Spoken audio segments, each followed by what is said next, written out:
ನಮಸ್ಕಾರ, ನೀವು ನೋಡ್ತಾ ಇದ್ದೀರಾ ಜಿ ಕನ್ನಡ ನ್ಯೂಸ್. ನಾನು ಶಿವರಾಮು. ದಿನದ ಎಲ್ಲ ಪ್ರಮುಖ ಸುದ್ದಿಗಳನ್ನು ನೋಡೋಣ ವಿಶೇಷ ಸಮಾಚಾರದಲ್ಲಿ.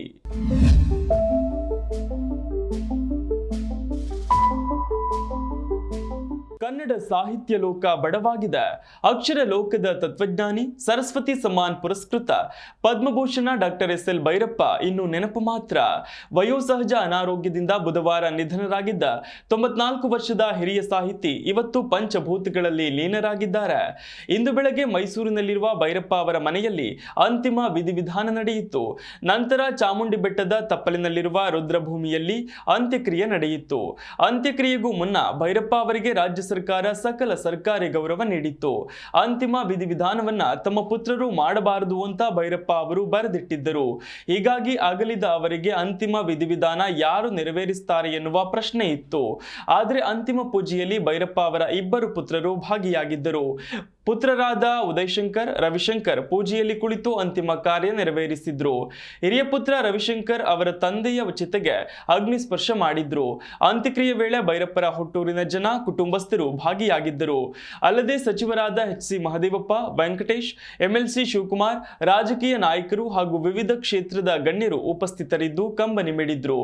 ಸಾಹಿತ್ಯ ಪ್ರಪಂಚದಲ್ಲಿ ಹೊಸದೊಂದಕ್ಕೆ ಸಾಕ್ಷಿಯಾಗ್ತಿದ್ದ ಎಸ್.ಎಲ್. ಭೈರಪ್ಪ ಅವರು ಬರೆದ ಬರಹಗಳಿಗೆ ಅವರೇ ಸಾಟಿ. ಕಾದಂಬರಿಗಳ ಮೂಲಕ ಕನ್ನಡದ ಕೀರ್ತಿ ಪತಾಕೆಯನ್ನ ಜಗದಗಲ ಹಾರಿಸಿದ ಆ ಚೇತನ ಇನ್ನು ನೆನಪು ಮಾತ್ರ.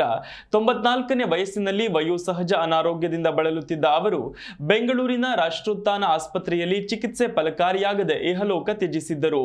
ಭೈರಪ್ಪನವರ ನಿಧನದಿಂದ ಕನ್ನಡ ಸಾರಸ್ವತ ಲೋಕಕ್ಕೆ ಅಪಾರ ನಷ್ಟವಾಗಿದೆ. ಸೀರೆ ಕದ್ದಿದ್ದಾಳೆಂದು ಆರೋಪಿಸಿ ಅಂಗಡಿ ಮಾಲೀಕ ಮಹಿಳೆಯ ಖಾಸಗಿ ಅಂಗಕ್ಕೆ ಒದ್ದು ಕ್ರೌರ್ಯ ಮೆರೆದಿದ್ದಾನೆ. ಮಹಿಳೆ ಸೀರೆ ಕದ್ದಿದ್ದಾಳೆಂದು ಆರೋಪಿಸಿ ನಡು ರಸ್ತೆಯಲ್ಲೇ ದೌರ್ಜನ್ಯ ಎಸಗಿರುವ ಅಮಾನುಷ ಘಟನೆ ಬೆಂಗಳೂರಿನ ಅವೆನ್ಯೂ ರಸ್ತೆಯಲ್ಲಿ ನಡೆದಿದೆ. ಅವೆನ್ಯೂ ರಸ್ತೆಯ ಮಾಯಾ ಸಿಲ್ಕ್ ಸ್ಯಾರೀಸ್ ಅಂಗಡಿ ಮಾಲೀಕ ಬಾಬುಲಾಲ್ ಹಾಡ ಹಗಲೇ ನಡು ರಸ್ತೆಯಲ್ಲಿ ಸಾರ್ವಜನಿಕವಾಗಿ ಬೂಟುಗಾಲಿನಿಂದ ಒದ್ದು ಅಮಾನವೀಯವಾಗಿ ನಡೆದುಕೊಂಡಿದ್ದಾನೆ. ಮಾಲೀಕ ಮಾತ್ರವಲ್ಲದೆ ಅಂಗಡಿ ಸಿಬ್ಬಂದಿ ಕೂಡ ಮಹಿಳೆಗೆ ಹಿಗ್ಗಾಮುಗ್ಗ ಥಳಿಸಿದ್ದಾರೆ. ನೋವಿನಿಂದ ಮಹಿಳೆ ಕಿರುಚಾಡಿ ಅಂಗಲಾಚಿದ್ರು ಕೂಡ ಬಿಟ್ಟಿಲ್ಲ. ಮಹಿಳೆ ಮೇಲೆ ಹಲ್ಲೆ ಮಾಡಿದ ದೃಶ್ಯ ಸ್ಥಳೀಯರ ಮೊಬೈಲ್ಗಳಲ್ಲಿ ಸೆರೆಯಾಗಿದ್ದು ಅಂಗಡಿ ಮಾಲೀಕನ ವರ್ತನೆಗೆ ವ್ಯಾಪಕ ಆಕ್ರೋಶ ವ್ಯಕ್ತವಾಗಿದೆ. ಇನ್ನು ಮಹಿಳೆಯ ರಕ್ಷಣೆಗೆ ನಿಲ್ಲಬೇಕಾಗಿದ್ದ ಕೆಆರ್ ಮಾರ್ಕೆಟ್ ಪೊಲೀಸರೇ ನಿರ್ಲಕ್ಷ್ಯ ತೋರಿದ್ದಾರೆ ಎನ್ನುವ ಆರೋಪವಿದೆ. ಮಹಿಳೆಯ ದೂರು ದಾಖಲಿಸಿಕೊಳ್ಳುವ ಬದಲಾಗಿ ಬಟ್ಟೆ ಅಂಗಡಿಯ ಮಾಲೀಕನ ಪರವಾಗಿ ನಿಂತಿದ್ದು ಕಳ್ಳತನ ಕೇಸ್ ಹಾಕಿ ಮಹಿಳೆಯನ್ನೇ ಜೈಲಿಗಟ್ಟಿದ್ದಾರೆ. ಪೂರ್ವಾಪರ ಪರಿಶೀಲಿಸದ ಮಹಿಳೆಯ ಮೇಲೆ ಪೊಲೀಸರು ಕ್ರಮ ತೆಗೆದುಕೊಂಡಿದ್ದಾರೆ. ಆದರೆ ಓರ್ವ ಮಹಿಳೆಯ ಮೇಲೆ ನಡುರಸ್ತೆಯಲ್ಲಿ ಹಲ್ಲೆ ನಡೆಸಿದವರ ಮೇಲೆ ಯಾವುದೇ ಕ್ರಮ ತೆಗೆದುಕೊಂಡಿಲ್ಲ. ಇದರಿಂದ ಆಕ್ರೋಶ ವ್ಯಕ್ತವಾಗಿದ್ದು ಮಹಿಳೆ ಪರವಾಗಿ ಕನ್ನಡ ಪರ ಸಂಘಟನೆಗಳು ನಿಂತಿವೆ.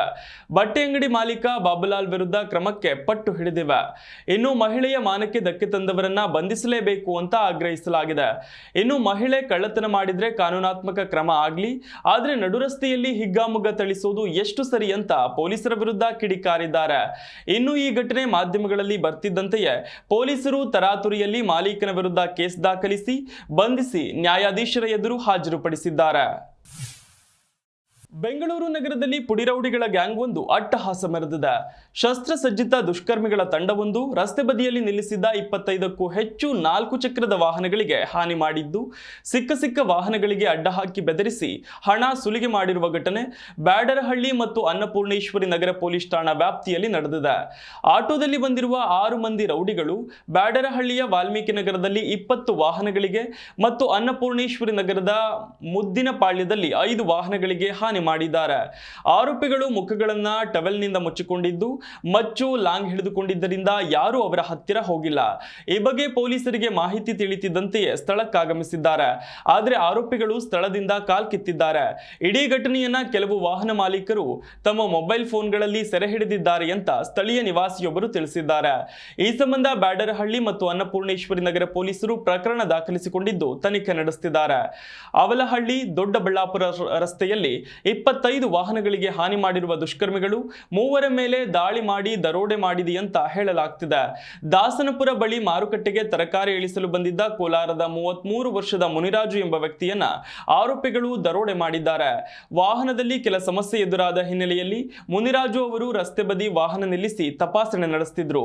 ಇದನ್ನು ನೋಡಿದ ಆರೋಪಿಗಳು ಮುನಿರಾಜು ಅವರಿಗೆ ಬೆದರಿಸಿ ಸುಲಿಗೆ ಮಾಡಿದ್ದಾರೆ. ಮುನಿರಾಜು ಅವರಿಂದ ಸುಮಾರು 75,000 ರೂಪಾಯಿ ಮೌಲ್ಯದ ನಗದು ಮತ್ತು ಇತರೆ ಬೆಲೆಬಾಳುವ ವಸ್ತುಗಳನ್ನು ದೋಚಿದ್ದಾರೆ ಅಂತ ತಿಳಿದು ಬಂದಿದೆ. ಇದೇ ವೇಳೆ ಸಮೀಪದಲ್ಲಿ ಬಂದ ಮತ್ತೊಂದು ವಾಹನದ ಮೇಲೂ ಕೂಡ ದಾಳಿ ಮಾಡಿರುವ ದುಷ್ಕರ್ಮಿಗಳು ದರೋಡೆ ಮಾಡಿದ್ದಾರೆ ಅಂತ ವರದಿಗಳು ತಿಳಿಸಿವೆ. ಬೆಂಗಳೂರು ಗ್ರಾಮಾಂತರದ ಚಿಕ್ಕ ಮಧುರೈ ರಸ್ತೆಯಲ್ಲಿ ಮತ್ತೊಬ್ಬ ವಾಹನ ಚಾಲಕನ ಮೇಲೆಯೂ ಕೂಡ ಈ ಗ್ಯಾಂಗ್ ದರೋಡೆ ನಡೆಸಿದ್ದು ಆರೋಪಿಗಳು ಹಲ್ಲೆ ನಡೆಸಿದ್ದಾರೆ. ಪರಿಣಾಮ ವ್ಯಕ್ತಿ ಆಸ್ಪತ್ರೆಯಲ್ಲಿ ಚಿಕಿತ್ಸೆ ಪಡೆಯುತ್ತಿದ್ದಾರೆ ಅಂತ ತಿಳಿದು ಬಂದಿದೆ. ಈ ಸಂಬಂಧ ದೊಡ್ಡಬಳ್ಳಾಪುರ ಗ್ರಾಮಾಂತರ ಪೊಲೀಸರು ಪ್ರಕರಣ ದಾಖಲಿಸಿಕೊಂಡು ತನಿಖೆ ನಡೆಸುತ್ತಿದ್ದಾರೆ.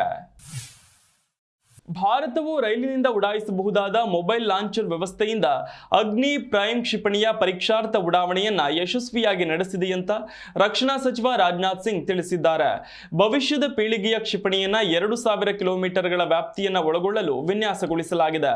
ವಿವಿಧ ಸುಧಾರಿತ ವೈಶಿಷ್ಟ್ಯಗಳನ್ನು ಹೊಂದಿದೆ.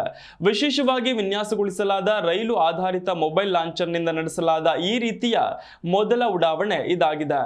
ಇದು ರೈಲು ಜಾಲದಲ್ಲಿ ಚಲಿಸುವ ಸಾಮರ್ಥ್ಯವನ್ನು ಹೊಂದಿದ್ದು ಬಳಕೆದಾರರಿಗೆ ದೇಶಾದ್ಯಂತ ಚಲನಶೀಲತೆಯನ್ನು ಹೊಂದಲು ಮತ್ತು ಕ್ಷೀಣ ಗೋಚರ ಪರಿಸ್ಥಿತಿಯಲ್ಲಿ ಕಡಿಮೆ ಪ್ರತಿಕ್ರಿಯೆ ಸಮಯದಲ್ಲಿ ಉಡಾವಣೆ ಮಾಡಲು ಅನುವು ಮಾಡಿಕೊಡುತ್ತದೆ ಅಂತ ರಕ್ಷಣಾ ಸಚಿವರು ತಮ್ಮ ಎಕ್ಸ್ ಪೋಸ್ಟ್ನಲ್ಲಿ ತಿಳಿಸಿದ್ದಾರೆ. ಹಿಮಾಚಲ ಪ್ರದೇಶದ ಚಂಬಾ ಜಿಲ್ಲೆಯಲ್ಲಿ ಮಹಾರಾಜ ದಶರಥನ ಪಾತ್ರಧಾರಿಯೊಬ್ಬರು ಹಾರ್ಟ್ ಅಟ್ಯಾಕ್ನಿಂದ ಸಿಂಹಾಸನದ ಮೇಲೆ ಕುಳಿತಿದ್ದಾಗಲೇ ಸಾವನ್ನಪ್ಪಿದ್ದಾರೆ. ಸಿಂಹಾಸನದ ಮೇಲೆ ಕುಳಿತಿದ್ದ ದಶರಥ ಪಾತ್ರಧಾರಿ ತಮ್ಮ ಎಡಭಾಗಕ್ಕೆ ಉರುಳಿ ಬಿದ್ದಿದ್ದಾರೆ. ಪಕ್ಕದಲ್ಲಿದ್ದ ಮತ್ತೊಬ್ಬ ಪಾತ್ರಧಾರಿ ತಕ್ಷಣವೇ ಅವರನ್ನ ಹಿಡಿದುಕೊಂಡರು. ತಕ್ಷಣವೇ ನಾಟಕಕ್ಕೆ ಪರದೆ ಎಳೆದು ಉಳಿದವರು ಮಹಾರಾಜ ದಶರಥ ಪಾತ್ರಧಾರಿಯ ನೆರವಿಗೆ ಧಾವಿಸಿದ್ದರು. ದಶರಥ ಪಾತ್ರಧಾರಿ ಅಮರೀಶ್ ಮಹಾಜನ್ರನ್ನ ಆಸ್ಪತ್ರೆಗೆ ಕರೆದುಕೊಂಡು ಹೋಗಲಾಗಿದೆ. ಆದರೆ ವೈದ್ಯರು ಅಮರೀಶ್ ಮಹಾಜನ್ ಅದಾಗಲೇ ಸಾವನ್ನಪ್ಪಿದ್ದಾರೆ ಅಂತ ಘೋಷಿಸಿದ್ದಾರೆ. ದಶರಥ ಪಾತ್ರಧಾರಿ ಈ ವ್ಯಕ್ತಿ ಕಳೆದ 25 ವರ್ಷಗಳಿಂದಲೂ ಕೂಡ ರಾಮಲೀಲಾ ನಾಟಕದಲ್ಲಿ ದಶರಥ ಇಲ್ಲವೇ ರಾವಣನ ಪಾತ್ರ ಮಾಡ್ತಿದ್ರು. ವಯಸ್ಸಾಗಿದ್ರೂ ಕೂಡ ಪ್ರತಿ ವರ್ಷವೂ ನಾಟಕದ ರಿಹರ್ಸಲ್ ಮಾಡಿ ನಾಟಕದಲ್ಲಿ ಅದ್ಭುತವಾಗಿ ಅಭಿನಯಿಸ್ತಿದ್ರು. ಈ ವರ್ಷ ತಮ್ಮ ಕೊನೆಯ ನಾಟಕ ಆಡೋದಾಗಿ ಕೂಡ ಹೇಳ್ಕೊಂಡಿದ್ರು. ಈ ವರ್ಷದ ನಾಟಕದ ಬಳಿಕ ಮತ್ತೆ ನಾಟಕ ಆಡಲ್ಲ ಅಂತ ಹೇಳಿದ್ರಂತೆ. ಆದ್ರೆ ವಿಪರ್ಯಾಸವೆಂದ್ರೆ ಅದೇ ಮಾತು ನಿಜವಾಗಿದೆ. ಕಳೆದ ರಾತ್ರಿ ರಾಮಲೀಲಾ ಅದ್ದೂರಿಯಾಗಿ ನಡೀತಿತ್ತು. ದಶರಥ ಮಹಾರಾಜನ ಪಾತ್ರಧಾರಿ ಅಮರೀಶ್ ಮಹಾಜನ್ ಸಿಂಹಾಸನದ ಮೇಲೆ ಕುಳಿತು ಡೈಲಾಗ್ಗಳನ್ನ ಹೊಡೆಯುತ್ತಿದ್ರು. ಆದ್ರೆ ತಮ್ಮ ಡೈಲಾಗ್ನ ಮಧ್ಯಭಾಗದಲ್ಲೇ ತಮ್ಮ ಎಡಭಾಗಕ್ಕೆ ವಾಲಿ ಕುಸಿದು ಬಿದ್ದಿದ್ದಾರೆ. ಪಕ್ಕದಲ್ಲಿದ್ದ ಪಾತ್ರಧಾರಿಗೆ ಏನ್ ಮಾಡಬೇಕು ಅಂತಲೂ ಕೂಡ ಗೊತ್ತಾಗದೆ ಗೊಂದಲಕ್ಕೀಡಾಗಿದ್ದಾರೆ. 10 ಸೆಕೆಂಡ್ ಕಳೆದ ಬಳಿಕ ಅಕ್ಕಪಕ್ಕದವರನ್ನ ನೆರವಿಗೆ ಕರೆದಿದ್ದಾರೆ. ತಕ್ಷಣವೇ ನಾಟಕದ ಪರದೆ ಎಳೆದು ದಶರಥ ಪಾತ್ರಧಾರಿ ಅಮರೀಶ್ ಮಹಾಜನ್ರನ್ನ ಆಸ್ಪತ್ರೆಗೆ ಕರೆದೊಯ್ಯಲಾಗಿದೆ. ಆದ್ರೆ ಆಸ್ಪತ್ರೆಯಲ್ಲಿ ವೈದ್ಯರು ಅಮರೀಶ್ ಮಹಾಜನ್ ಸಾವನ್ನಪ್ಪಿರುವುದಾಗಿ ಘೋಷಿಸಿದ್ದಾರೆ. ಭಾರತದ ಮೇಲೆ ಅಮೆರಿಕ ಅಧ್ಯಕ್ಷ ಡೊನಾಲ್ಡ್ ಟ್ರಂಪ್ ಮತ್ತೊಂದು ಸುಂಕ ದಾಳಿ ನಡೆಸಿದ್ದಾರೆ. ಅಮೆರಿಕಕ್ಕೆ ಪ್ರವೇಶಿಸುವ ಎಲ್ಲ ಬ್ರಾಂಡೆಡ್ ಮತ್ತು ಪೇಟೆಂಟ್ ಪಡೆದ ಔಷಧಿಗಳು 100% ಸುಂಕಕ್ಕೆ ಒಳಪಡುತ್ತವೆ ಎಂದು ಟ್ರಂಪ್ ಘೋಷಿಸಿದ್ದಾರೆ. ಈ ಸುಂಕವು ಅಕ್ಟೋಬರ್ 1ರಿಂದ ಜಾರಿಗೆ ಬರಲಿದೆ. ಹಾಗಿದ್ದು ಕೂಡ ಔಷಧ ಕಂಪನಿಗಳು ಅಮೆರಿಕದಲ್ಲಿ ಔಷಧ ಉತ್ಪಾದನಾ ಘಟಕಗಳನ್ನು ಸ್ಥಾಪಿಸಿದ್ರೆ ಅವು ಸುಂಕಗಳಿಂದ ಪ್ರಭಾವಿತವಾಗುವುದಿಲ್ಲ ಅಂತಲೂ ಟ್ರಂಪ್ ಹೇಳಿದ್ದಾರೆ. ಮತ್ತೊಂದು ಪೋಸ್ಟ್ನಲ್ಲಿ ಅವರು ಅಡುಗೆ ಮನೆ ಕ್ಯಾಬಿನೆಟ್ಗಳು, ಸ್ನಾನಗೃಹದ ವ್ಯಾನಿಟಿಗಳು ಹಾಗೆ ಸಂಬಂಧಿತ ವಸ್ತುಗಳ ಮೇಲೆ 50% ಸುಂಕವನ್ನು ಮತ್ತು ಭಾರೀ ಟ್ರಕ್ಗಳ ಮೇಲೆ 25% ಸುಂಕವನ್ನ ಘೋಷಿಸಿದ್ದಾರೆ.